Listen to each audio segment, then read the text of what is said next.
Graça e paz, pessoal, boa noite, tudo bem? Estamos aqui mais uma vez para estudarmos a palavra de Deus, né? Como nós nos comprometemos, estamos às terças-feiras fazendo o nosso estudo bíblico. É um estudo temático e de cunho doutrinário para a igreja, para a reflexão, para o crescimento, para o amadurecimento da igreja. Na quinta-feira, nós estamos realizando uma palavra de oração e também intercessão. Então, você participe, mande os seus pedidos de oração, que nós vamos estar orando, nós, os pastores, a liderança da igreja, vamos estar orando por vocês, para que Deus coloque a mão, abençoe a vida de vocês, em nome de Jesus. Tá? Então, nós vamos ler o texto de hoje, que está na carta do apóstolo Paulo aos Filipenses, o capítulo 4, versículo 4. O tema ainda continua sendo a igreja do Novo Testamento, né? E o título de hoje é a Igreja em Filipos. Nós vamos falar sobre a igreja na cidade de Filipos. Filipenses, capítulo 4, versículo 4. Diz assim: alegrai-vos sempre no Senhor. Outra vez digo, alegrai-vos. Amém? Vamos fazer uma oração, pedir a bênção de Deus sobre nossas vidas, sobre a vida de cada irmão, em nome de Jesus. Pai, eu quero agradecer a Ti por estarmos aqui nesta noite, mais uma vez, para compartilhar a Tua palavra, para repartir, Senhor, com os Teus filhos, um pouco daquilo que o Senhor tem nos dado.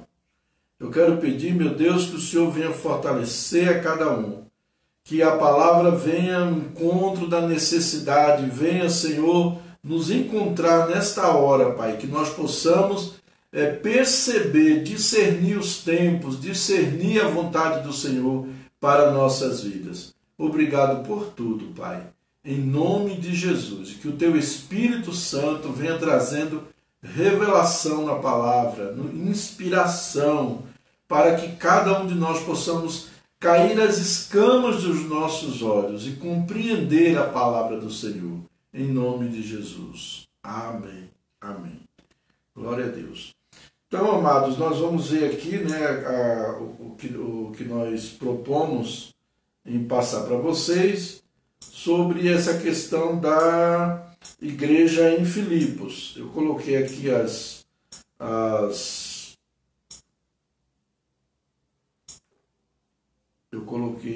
salvei aqui, né?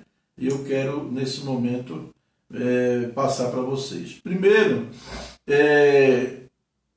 quando se fala da igreja de Filipos, é uma demonstração. A igreja de Filipos, ela é uma igreja assim que, para mim, é uma igreja que é um modelo.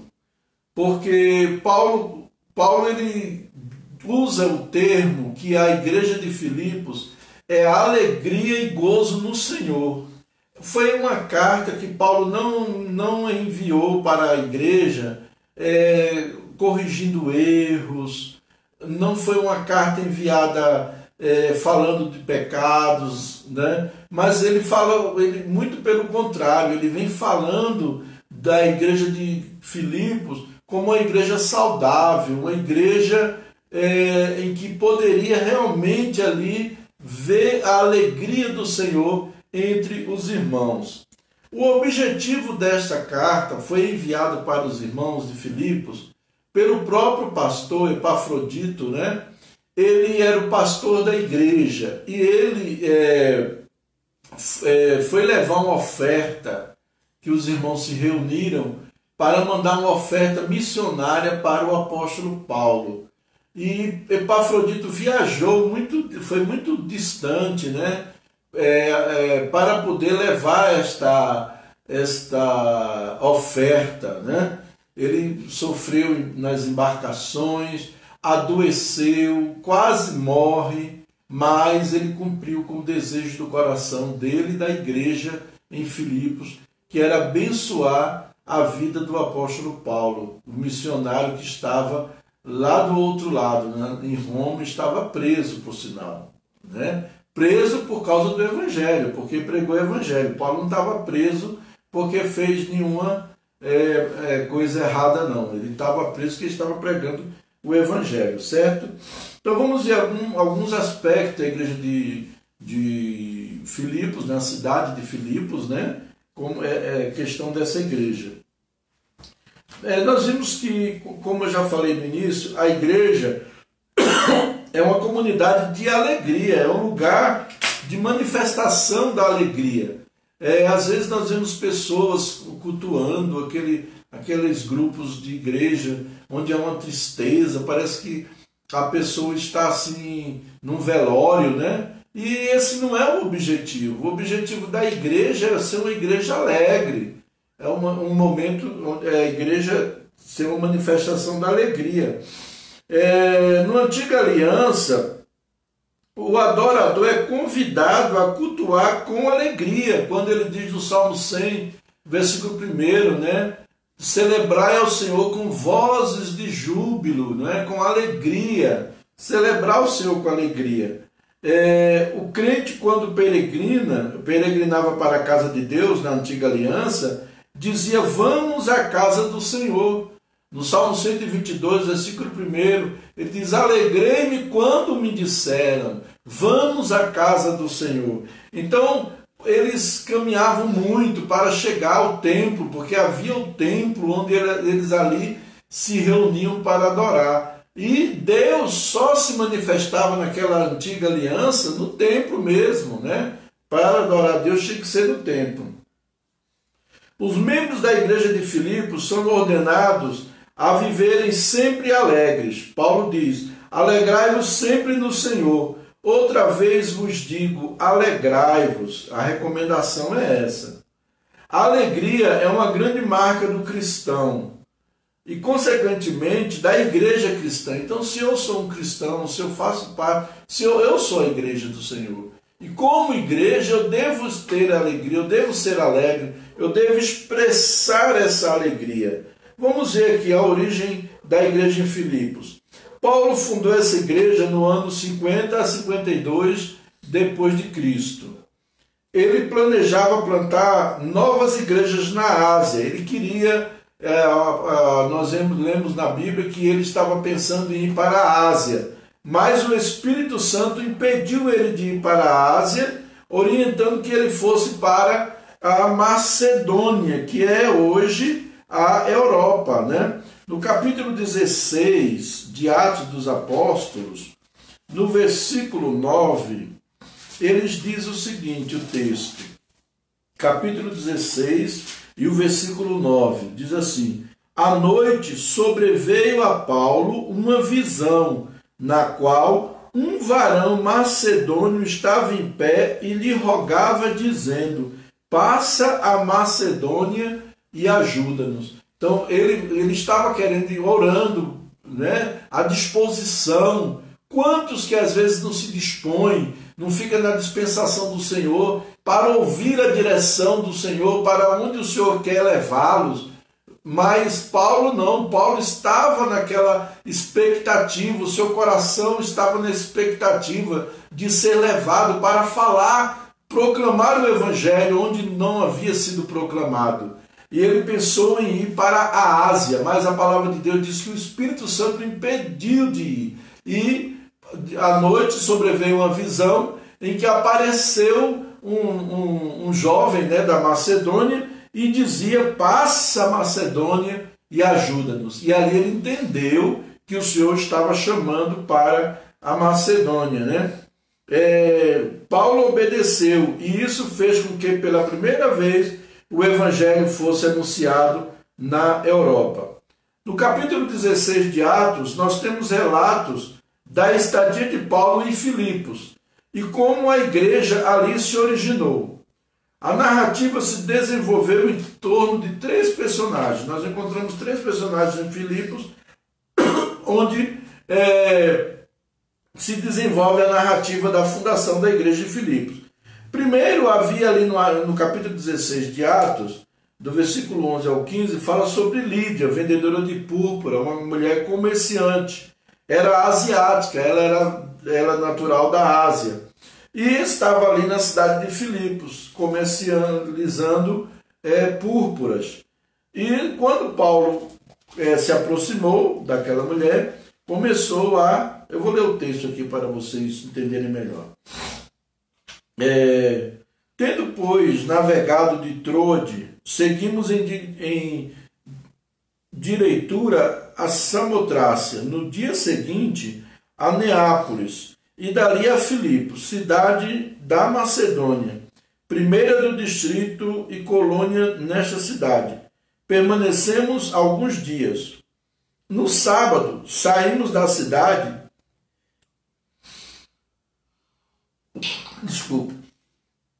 No sábado, saímos da cidade para junto do rio, onde nos pareceu haver um lugar de oração. E assentando-nos, falamos às mulheres que para ali tinham concorrido.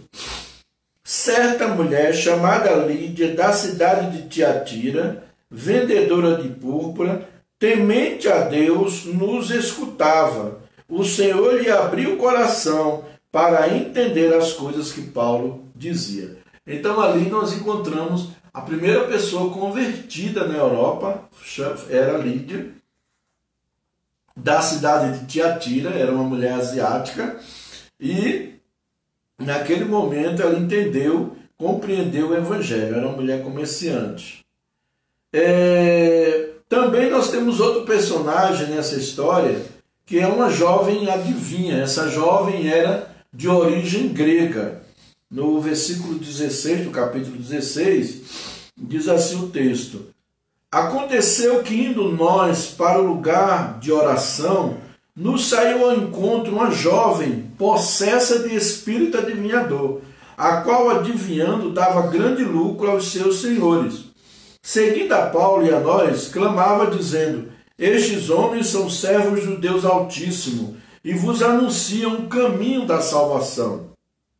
Isto se repetia por muitos dias. Então Paulo, já indignado, voltando-se, disse ao Espírito: Em nome de Jesus Cristo eu te mando, retira-te dela. E ele na mesma hora saiu. Então ali nós vimos outro personagem, né? Uma moça grega que era escrava e era também possessa de espírito de adivinhação. E os seus proprietários usufruíam lucros dessas adivinhações que essa moça tinha. E ali nós vimos uma experiência de conversão, foi uma experiência mística, onde houve uma libertação. Depois nós encontramos outra situação, um carcereiro, né, chamado de carcereiro de Filipos.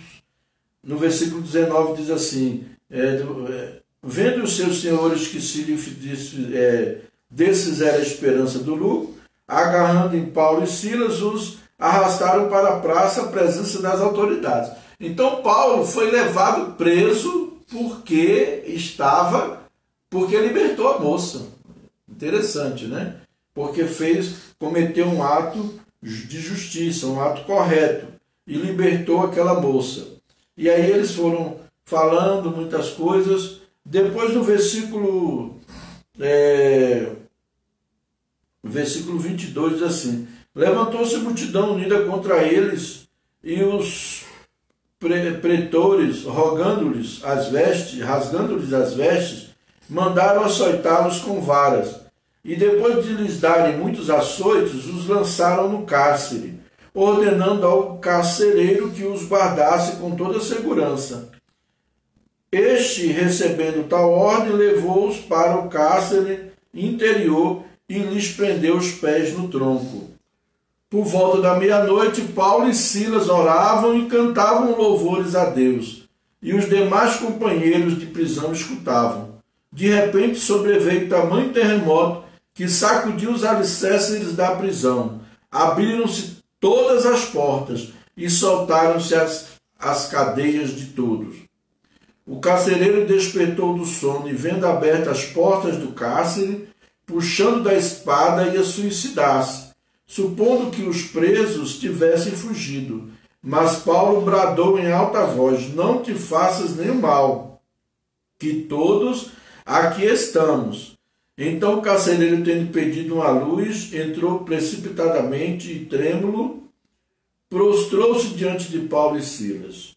Depois, trazendo-os para fora, disse: senhores, que devo fazer para que seja salvo? Responderam-lhe: crê no Senhor Jesus, e serás salvo tu e a tua casa. E lhes pregaram a palavra de Deus e a todos os de sua casa. Naquela mesma hora da noite, cuidando deles, lavou-lhes os vergões dos açoites. A seguir foi ele batizado e todos os seus. Então, levando-os para a própria casa, lhes pôs a mesa e com todos os seus manifestava grande alegria por terem crido em Deus. Então ali nós vemos o carcereiro, né, uma experiência. Paulo foi preso, aparentemente uma situação triste, uma situação que ele deveria murmurar, reclamar, mas não, ele estava louvando, estava adorando a Deus. E ali naquele momento ele foi, as prisões se quebraram, os anjos de Deus vieram socorrê-los, né? Ele estava com Silas, acompanhado de Silas. E naquele momento, aquele carcereiro viu a mão de Deus, viu o poder de Deus, e ali converteu-se ao Senhor. E levou Paulo para sua casa, e ele e toda a sua casa se rendeu ao Senhor Jesus. Assim que nasceu a igreja na cidade de Filipos. E nós vemos aí, né? Um romano que era funcionário público, e a experiência foi uma experiência emocional. A igreja em Filipos era composta por pessoas de várias nacionalidades e posição social. Ela era uma igreja composta de vários tipos de pessoas. Então ali havia não somente pessoas europeias ali da Macedônia, mas havia de outros países também, como no caso de Lídia, o carcereiro romano, certo? Então nós vamos ver aqui. Qual o segredo da alegria? Agora nós vamos ver como a epístola fala sobre a alegria, que o cristão deve ter alegria. Então nós vamos ver agora o segredo desta alegria. O tema da carta já diz, é alegria, né? Alegria e gozo no Senhor. Apesar da prisão e da perspectiva de possível martírio, Paulo não só transborda de alegria, mas também ordena aos cristãos de Filipos que se alegrem com ele, como pediu também aos cristãos em Roma. Então Paulo sempre não ficava murmurando, passou por prisões, passou por privações, passou por dificuldades. No capítulo 4, versículo 13, ele diz: posso todas as coisas naquele que me fortalece. Mas antes dele citar esse versículo, ele cita também: aprendi a ter fartura, aprendi a padecer necessidade, aprendi com todas as coisas. Então ele disse que com Cristo na vida dele, ele pode todas as coisas, mesmo na alegria como na tristeza, mesmo na bonança como na escassez, mesmo na perseguição como na liberdade, ele pode todas as coisas em Cristo que o fortalece. Infelizmente as pessoas pegam esse versículo apenas como chavão, e utilizam ele, né, como se fosse um amuleto para adquirir o que quer, para conseguir as coisas que quer. Mas temos que ver o contexto do versículo. Amém? Qual o segredo da alegria? Como a igreja triste pode tornar-se alegre? O apóstolo Paulo nos apresenta algumas pistas. Amém?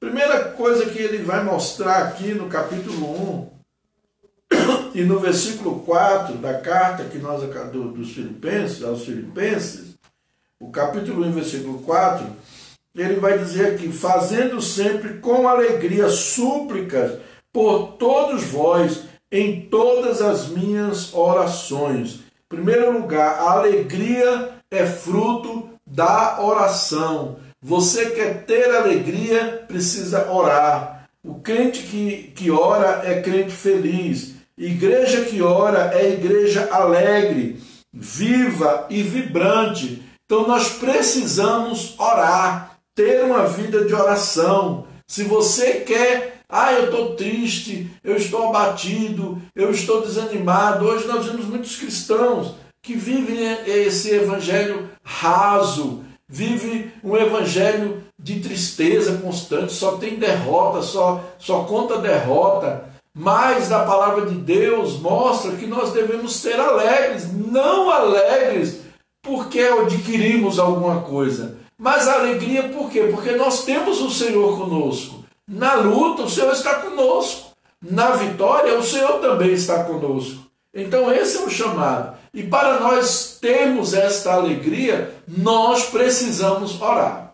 Crente que ora é um crente alegre. Quando você vê um crente azedo, pelos cantos, murmurando, lamentando, chorando o tempo todo, reclamando da vida, pergunte para ele como é que está a vida de oração dele. Pergunte. Ele acho que não vai ter nem coragem de dizer.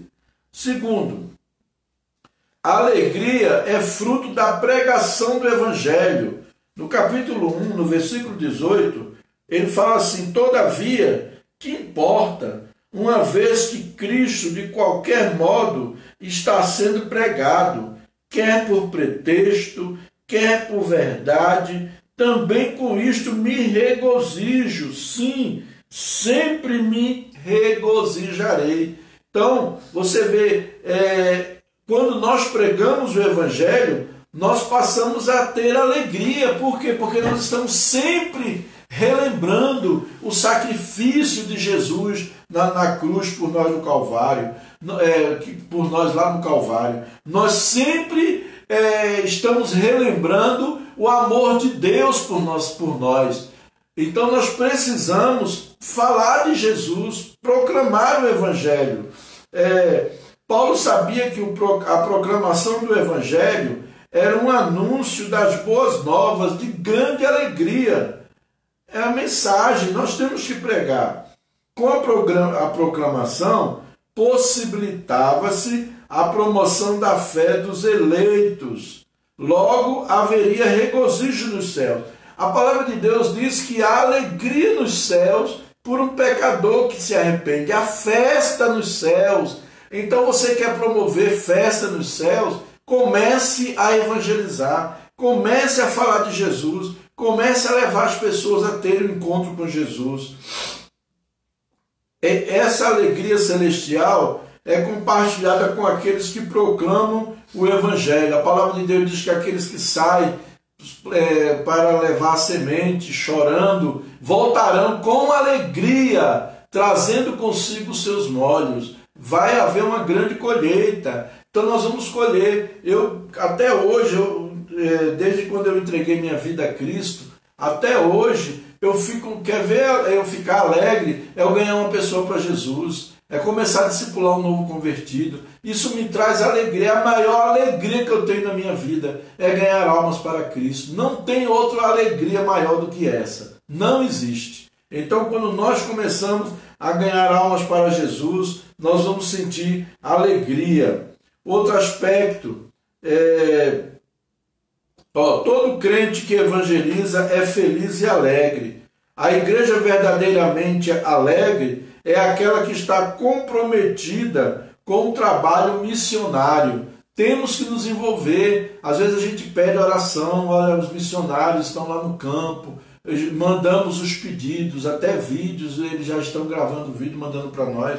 É para você orar, não é para olhar e dizer, que bonitinho, que gracinha. Não, é para orar, clamar. Aquela pessoa está em outro país, pregando o Evangelho, enfrentando dificuldade com a língua, enfrentando dificuldade com o tipo de alimentação, enfrentando dificuldade com os hábitos daquele povo, com a cultura, muito diferente da sua cultura na sua terra. Então aquele missionário está enfrentando dificuldade. Precisamos estar orando. E não somente orando, nos envolver financeiramente. Você que está me ouvindo, quiser ajudar um dos missionários que nós estamos apoiando, me procure. Pastor, o que eu posso fazer para ajudar o missionário? Eu vou orientar você. Pode ficar tranquilo, em nome de Jesus, diante de Deus. Eu não vou desviar a oferta missionária jamais, eu não sou louco. vou pegar a oferta para missões e vou enviar para o missionário que está no campo, fazendo a obra de Deus, dando a sua própria vida por Cristo. Então se envolva, você pode ajudar. Pastor, eu vou me comprometer a orar pelos missionários todo dia, eu vou me comprometer todo mês, eu vou dar 10 reais para mandar para o missionário que está lá em Moçambique, para o Max que está lá em Brumadinho, para o pastor Nelson que está na cidade de Chibô, em Moçambique, para o Tiago e a família dele que está lá na cidade de Nampula, em Angola. Não é? Então você pode se envolver. Diga, pastor, eu estou querendo ajudar. Mas 10 reais é tão pouco. Olha, 10 reais seu, com mais 10 reais de outro, com a ajuda de outras pessoas, aquilo torna um montante. Você tem que ter iniciativa no coração de contribuir com a obra. Amém? Em nome de Jesus. Eu, graças a Deus, eu me sinto feliz quando eu posso ajudar um missionário, quando eu posso investir na obra missionária. Deus me traz muita alegria nisso. Outro aspecto da alegria, a alegria é fruto da fé. Filipenses capítulo 1 e o versículo 25, ele diz assim: e convencido disto, estou certo de que ficarei e permanecerei com todos vós para o vosso progresso e gozo na fé. Amém? Então a alegria é fruto da nossa fé em Cristo Jesus. Quando eu tenho fé, eu me lanço, eu vou me lançar nas mãos de Deus para ganhar almas, eu vou investir em missões, eu vou ver alegria porque eu vou colher os frutos do meu trabalho. Eu vou me alegrar com isso. O carcereiro de Filipos manifestou grande alegria quando conheceu o Evangelho de Cristo, juntamente com sua família inteira, porque chegaram à fé e foram incorporados à igreja pelo batismo. Nós sabemos que as pessoas que agregam a igreja são pessoas que nós recebemos através do batismo. A igreja está crescendo quando nós estamos batizando pessoas. Amém? A fé vem acompanhada de gozo e de alegria. Também nós recebemos às vezes pessoas que já são batizadas, às vezes mudou de lugar, às vezes teve alguma situação que passou e nos procura, mas já é batizado. A gente não vai batizar de novo, a gente não tem essa visão de estar batizando as pessoas de novo. Né? Se você foi batizado nas águas por imersão em nome do Pai, do Filho e do Espírito Santo, morreu o assunto. A não ser que você não teve consciência do que estava fazendo. Né? Aí, às vezes, nós recebemos pessoas que estão afastadas de igreja. A igreja vai crescendo assim. Pessoas que estão afastadas e a gente começamos a trazê-las para congregar. Pessoas que não conhecem. Mas eu desafio você, eu oriento você. Procure aquelas pessoas que ainda não estão congregando em igreja nenhuma, que não conhecem Jesus, ou que conhecem Jesus apenas historicamente. Né? Tem muita gente que conhece Jesus historicamente. Muitos cristãos, por sinal. Muitos que se dizem até cristãos são até batizados, mas não conhecem Jesus, conhecem Jesus historicamente. Eu já presenciei muito esse fato. Né? Amém? Outro aspecto, a alegria é fruto da unidade cristã. Capítulo 2, versículo 2, ele diz assim: completai a minha alegria de modo que penseis a mesma coisa, tenhais o mesmo amor, sejais unidos de alma, tendo o mesmo sentimento, tá vendo? Então, a alegria vai levar a gente o quê? Pensar da mesma maneira. Um pensa de um jeito, outro pensa do outro, outro pensa... tem muita gente que às vezes gosta de tá dando opinião, se metendo no não é chamado, né? Dando opinião, mas não se envolve com a igreja, não se lança, não se joga mesmo para... Não tem disposição, até mente, fica mentindo, dizendo, eu estou ocupado, eu fiz... Não, é melhor você dizer que não quis ir, né? Eu não estava afim de ir, eu não estava cansado, não quis ir, mas às vezes a pessoa até mente, não precisa disso, não precisa mentir, né? Então é melhor nem falar nada, olha, eu não vim, pronto, morreu o assunto, né? Você não deve satisfação para ninguém, você deve satisfação para Deus. Então, amados, nós precisamos estar realmente compromissados com a obra de Deus. Mas nós precisamos ter isso, ter o mesmo sentimento, né? Quando ele diz aqui, ó, de modo que penseis a mesma coisa. Precisamos pensar por igual, pensar juntos em relação à obra de Deus, em relação à obra de Deus. Tenhais o mesmo amor, tá vendo? Precisamos ter o mesmo amor uns pelos outros, pela igreja, pela obra missionária, pelos projetos, pela obra social, que nós vamos ajudar as pessoas. Precisamos ter esse sentimento. Pelos necessitados, sejais unidos de alma, tendo o mesmo sentimento. A palavra de Deus diz lá em Atos 2 que era aliás, Atos capítulo 4, era o coração e a alma dos que criam, era um. Havia unidade e há uma alegria quando há unidade. Quando existe unidade, ninguém quer aparecer, ninguém quer ser o maior, ninguém quer título, está preocupado com título, está preocupado em ser visto, não. Está preocupado em serviço, não em ser visto. Tem muita gente dentro da igreja querendo ser visto. Eu estava meditando hoje, Deus deu uma rasteira grande, muita gente, porque as pessoas estavam preocupadas em ser vistas. Então aqueles cultos, com aquelas parafernálias, com aquela decoração toda, com aquele cenário todo, acabou. Agora nós estamos aqui em uma live, eu e muitos outros pastores estamos falando em uma live de uma maneira simples. Quando nos reunimos é de uma maneira simples, às vezes quando tem um violão, amém, glória a Deus, né? E pronto, a simplicidade. Deus não está preocupado com uma parafernália, com luxo, com muita coisa. Deus está chamando a gente para viver a simplicidade do Evangelho. A simplicidade. E quem não é convertido mesmo, quem não nasceu de novo, não vai se adaptar a essa nova fase da igreja. Não vai se adaptar. Porque Deus está levando a igreja a reviver os primórdios, a reviver como a igreja surgiu. Deus está trazendo a igreja do nosso século para a simplicidade novamente. Amém? Em nome de Jesus. Então a alegria é fruto da unidade. Não existe alegria na guerra, na discórdia, na desunião.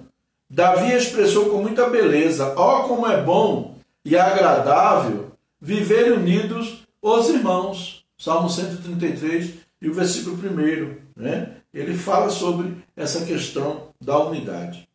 A alegria também é fruto do sofrimento cristão. Não que eu vá procurar, eu vou me alegrar com o sofrimento que eu provoco. Às vezes eu adquiro, eu tenho sofrimento que eu e você, que nós passamos, porque nós procuramos. Tem coisa que a gente procura, né? Mas tem sofrimento que nós passamos porque estamos servindo a Cristo. Como nós temos os nossos irmãos lá na China, tá vendo? Fica falando coisa da China, dos chineses. Esquecemos que na China nós temos lá os irmãos, nós temos pessoas que servem a Cristo e que estão sofrendo perseguição, sendo torturadas por sua fé, sendo mortas, porque estão falando do amor de Jesus Cristo. Mas no versículo 17 do capítulo 2 ele diz assim: entretanto, mesmo que seja eu oferecido por libação sobre o sacrifício e serviço da vossa fé, alegro-me e com todos vós me congratulo. Amém?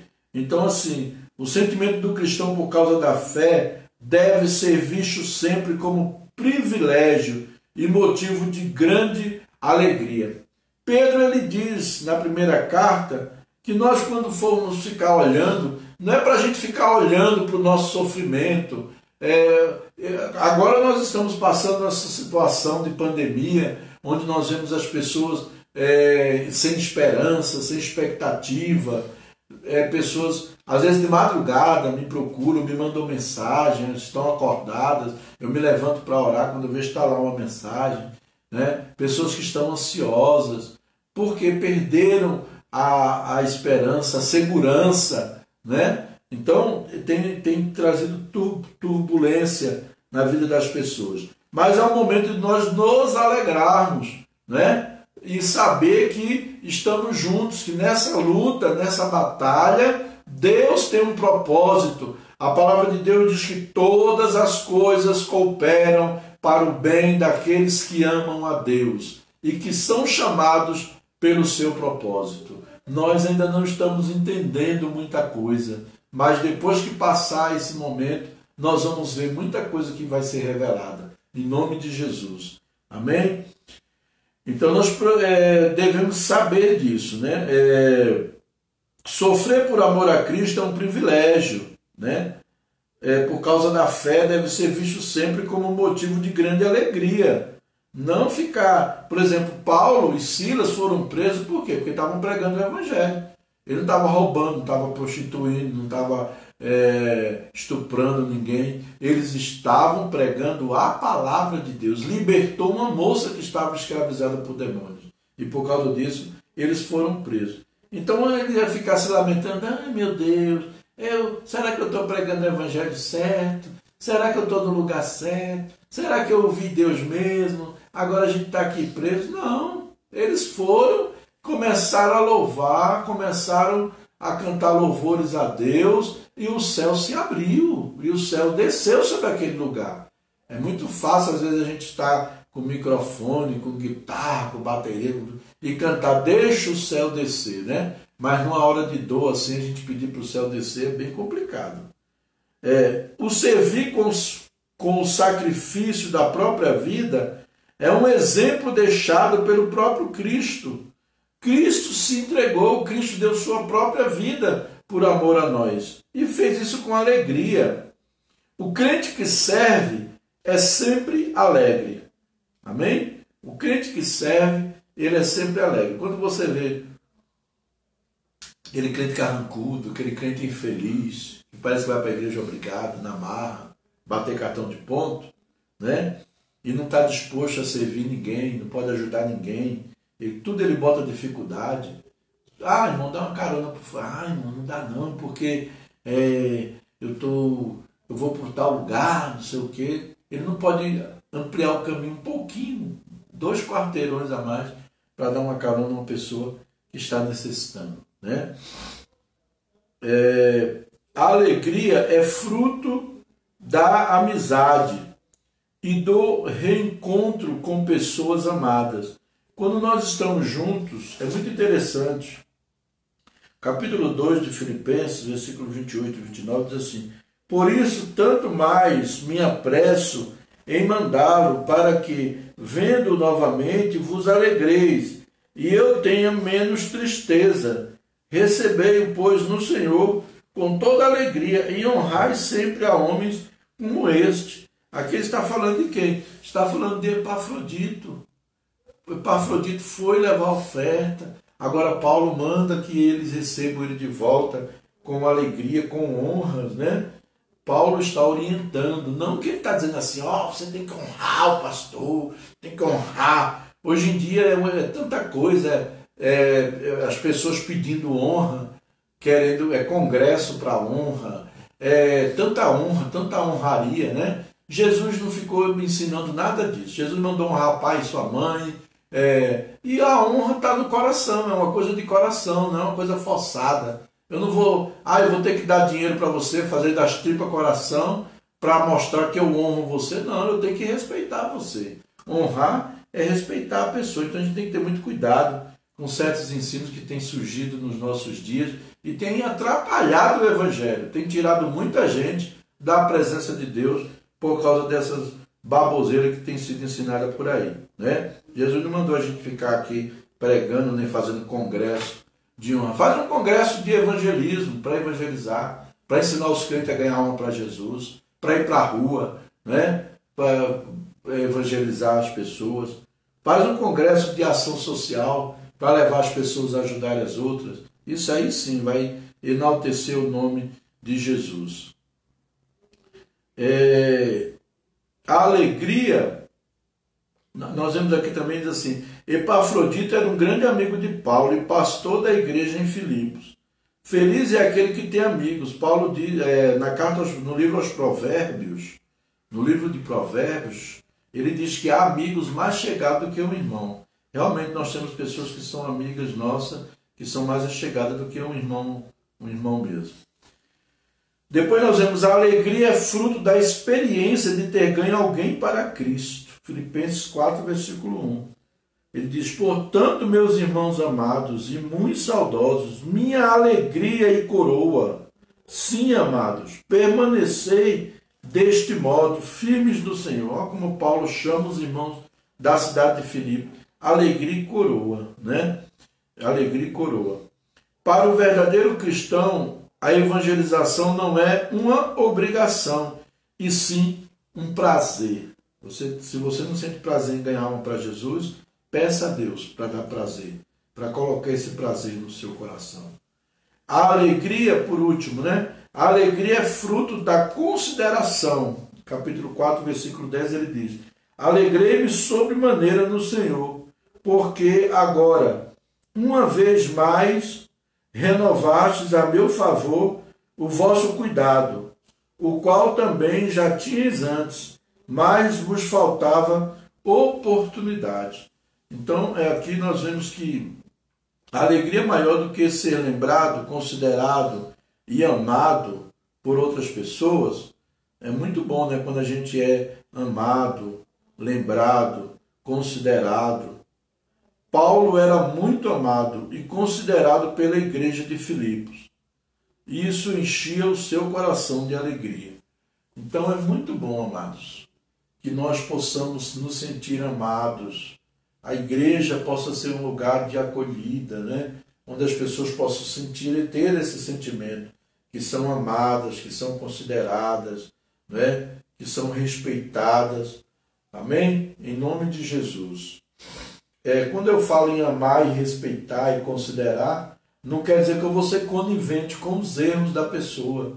Às vezes a pessoa está errando, está cometendo erros, e a gente vai abrir os olhos dela, vai chamar e vai mostrar, eu não sou obrigado a ser conivente com o seu erro para dizer que eu te amo, de forma alguma. Nem passar a mão na tua cabeça para eu dizer que te amo, de forma alguma. Se eu ver que você precisa estar errando e precisa de conserto, de ser confrontado, eu vou te confrontar. Como seu pastor, pode ter certeza que eu vou te confrontar. E para concluirmos, eu quero dizer para você, né? Deus é a fonte de toda alegria e de todas as bênçãos. A maior alegria que uma pessoa pode receber de Deus é receber Jesus Cristo. Ele é a alegria dos homens. O mundo não pode levar embora esta alegria, assim como não pode tirar a paz que ele dá. Amém? Jesus nos dá essa paz, nos enche dessa alegria. A alegria baseia-se na esperança de que, depois de sofrermos juntos, seremos juntamente glorificados com Ele. Amém? Em nome de Jesus, eu quero dizer para você, você que está afastado dos caminhos do Senhor, você que está distanciado, volte para o Senhor, volte em nome de Jesus. Eu peço a você nessa noite, eu conclamo, convido você, volte para o Senhor. Às vezes você se decepcionou com pessoas. Pessoas são assim mesmo, decepcionam. Seres humanos, nós somos seres humanos, somos falhos. Mas o Senhor não nos decepciona, em nome de Jesus. Né? Você que ainda não conhece Jesus, eu quero convidar você a receber Jesus como seu Salvador neste momento. Que você abra o seu coração, assim como Lídia, a vendedora de púrpura da cidade de Filipe. No momento em que Paulo pregou, ela creu no Evangelho e imediatamente foi batizada. Assim como o carcereiro de Filipos, né? Quando creu no Evangelho, também foi batizado e salvo, ele e a sua casa. E também aquela moça adivinha também creu no Evangelho de Jesus Cristo. Amém? Que você possa abrir o seu coração, receber a Jesus como teu Salvador. E você que me ouve, igreja, vamos procurar os melhores exemplos. E nós vamos encontrar na Bíblia, a palavra de Deus. Não fique procurando metas, métodos, estratégias mirabolantes. Não, nada disso.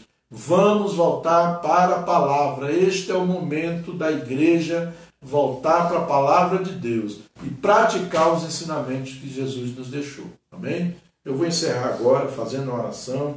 Vou orar por você também, por sua vida, em nome de Jesus. E você que ainda não se cadastrou naqueles horários de oração, nós estamos com os períodos de oração. São 8 períodos diferentes, de 3 em 3 horas. Nós estamos orando, eu estou mandando os motivos de oração, os pedidos, as pessoas que nos pedem, eu mando para os intercessores e eu quero chamar você a entrar nesse rol de intercessor da nossa torre de oração. Vamos orar, é tempo de orar, amém? Em nome de Jesus. Vou fazer a nossa oração. Pai, em nome de Jesus, eu agradeço ao Senhor por este momento, por poder repartir esta palavra com os irmãos. Eu peço, Senhor, que aquela pessoa que está afastada do caminho do Senhor e que ouviu esta mensagem possa, nesta hora, abrir o seu coração e voltar-se para Ti, Pai.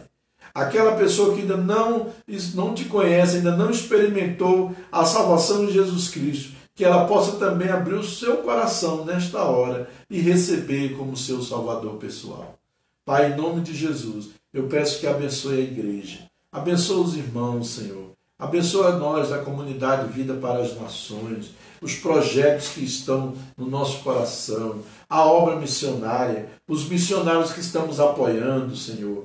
Abençoa, vá ao encontro deles. Pai, em nome de Jesus eu peço. Abençoa a liderança da igreja, abençoa os membros da igreja. Senhor, cobre cada um, protege, Senhor, cada um dos teus filhos, que nós possamos ser fortalecidos, guardados, escondidos no esconderijo do Altíssimo, em nome de Jesus. Eu te peço também pela tua igreja na face da terra. Eu peço, Deus, que o Senhor abençoe o teu povo. Senhor, abençoa os missionários que estão pregando a tua palavra. Senhor, abençoa todas as famílias da terra. Senhor, cura os enfermos. Senhor, faz com que acabe essa pandemia. Pai, em nome de Jesus, as pessoas que estão nos leitos de dor, que elas sejam curadas, as pessoas que faleceram, que os seus familiares sejam consolados, sejam confortados pelo Senhor. Eu te peço nesta hora a tua bênção, a tua proteção, Senhor, que o Senhor nos guarde, em nome do Senhor Jesus Cristo. Em nome do Senhor Jesus Cristo eu oro nesta hora e peço que o Senhor abençoe a todos, em nome de Jesus. Amém, amém. Glória a Deus.